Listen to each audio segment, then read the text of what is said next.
A question from Murray.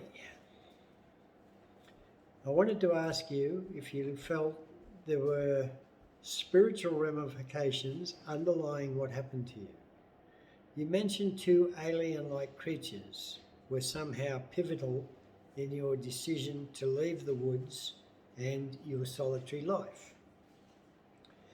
You are probably aware of the concept called epigenetics, where it has been established that trauma at an early age of childhood can definitely change the brain's development. Okay. Epigenetics is intergenerational. So I won't talk too much about the concept itself. I might address the issue of spirituality. Yes. The thing to remember is that I was a very traumatized and sedated, well, drug-induced person at the time. But having said that, I learnt a lot from the celestial beings, the whatever you would like to call them. Yep. And I've mentioned before in the YouTubes that the way they convinced me was very simple. It was just simple logic. And if you've ever played a game against yourself, for example, have you ever played checkers or drafts with yourself, or if you ever played chess with yourself, it's very difficult to beat yourself. Yep. So when someone uses your own logic against you, and it's a very simple logic, it's very hard to argue that back. What I can say in terms of spirituality is that I learnt a lot. Okay, what I learned is that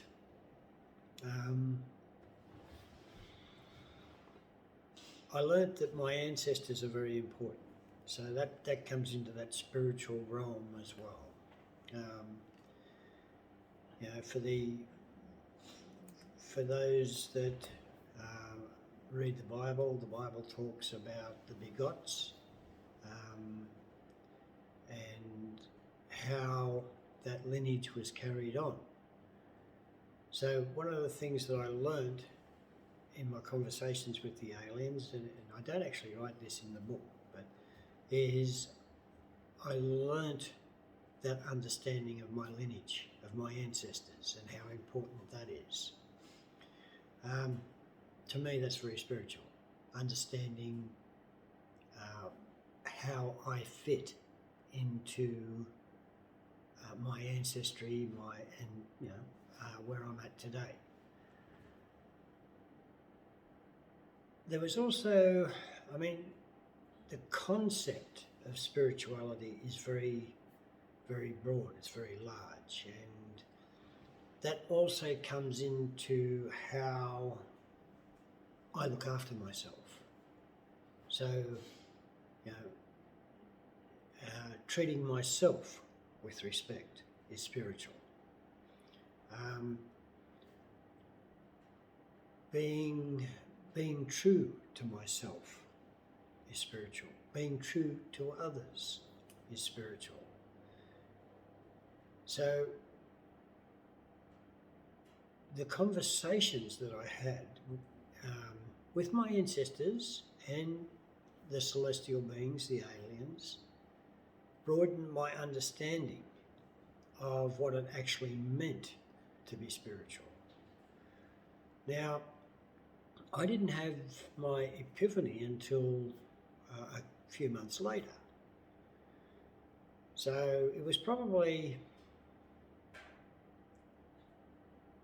5 months, December, January, February, maybe 4 months, from the time that I had the conversations with the aliens, the celestial beings, until I actually had the epiphany when I was sitting on the park bench. So there was this period of 4 months where I was conflicted, and I'm trying to work through all the different messages. I'm becoming more well in terms of my, I'm now living in society, albeit the streets of society, but I'm eating better. I'm actually going to soup kitchens and I'm getting good food. So, I'd been to hospital, and the hospital had treated me. So I was in in terms of physical health, I was in recovery mode there. But my mental state was still very conflicted. There was a lot of dissonance in my thinking at the time, and a lot of arguments trying to understand the messages that I was receiving. And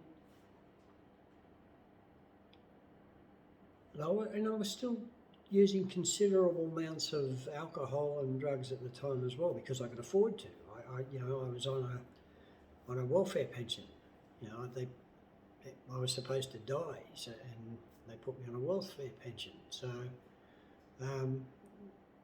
for a homeless person, all of a sudden I had a steady income and quite a bit of money. So I was drinking a lot of booze and using a lot of drugs. But I was also visiting soup kitchens, listening to the goss, and my mind is trying to work everything out. I'm trying to make sense of the last few days that I lived in the forest, and I'm trying to understand why I left the forest. And I'm feeling resentful that these entities had defeated me, and I felt obligated to do the right thing and leave the only place I'd ever really felt comfortable. So all this was happening as well.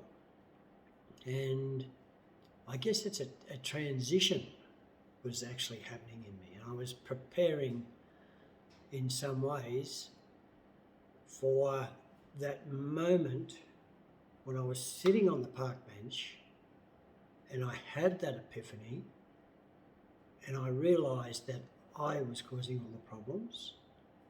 I realised that the drugs and the alcohol were causing damage, and I had to get rid of them. And I realised that I had to become a better person. I had to change who I was. And one of the things I think, or I would like to think I did, was to adopt those spiritual principles and apply them to my life. Honesty, self-respect, self-care,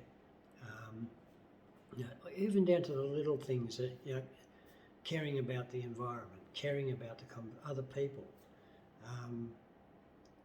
especially caring about other people in trauma or in pain. I've spoken about neuroplasticity as well, because a part of that transition was developing new pathways in my mind so that I could actually use different parts of my mind. And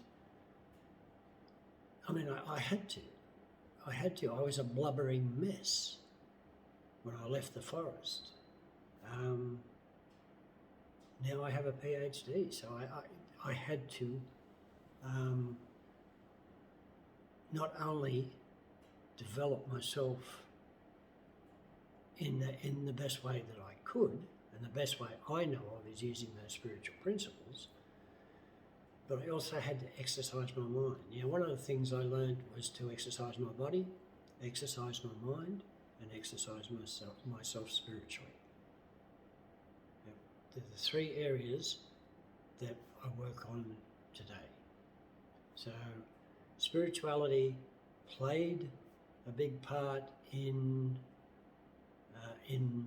my healing after I left the forest, and spirituality plays a big part